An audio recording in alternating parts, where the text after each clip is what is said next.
पुण्यामध्ये MPSCच्या विद्यार्थ्यांचे PSI वयवाढसाठी आंदोलन तीव्र सुरू आहे. या आंदोलनात मनोज जरांगे पाटील यांनी एंट्री घेतली असून सध्या आंदोलन तीव्र होत आहे. पुण्यामध्ये आंदोलनाच्या ठिकाणी लाईटची व्यवस्था करण्याची मागणी मनोज जरांगे पाटील यांनी केली आहे. तसेच विविध कार्यकर्त्यांकडून मुलांसाठी पाण्याच्या बाटल्यांची व्यवस्था करण्याचीही मागणी केली जात आहे.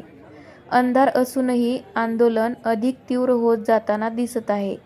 जिथे जिथे मनोज जरांगे पाटील पोहोचले तिथे तिथे GR निघालाच असे बोलले जात आहे. विद्यार्थीही सरकारच्या GRची तीव्रतेने वाट बघत आहेत. CM साहेबांसोबत या विषयावर बोलणे सुरू असल्याचे सूत्रांकडून सांगण्यात आले आहे. लवकरच PSI वयवाढ या मुद्द्यावरती तोडगा निघणारच अशी शक्यता वर्तवली जात आहे. विद्यार्थी आपल्या निर्णयावरती ठाम असून कोणीही जागा सोडलेली नाही. काहीच वेळात निर्णय येण्याची शक्यता वर्तवली जात आहे.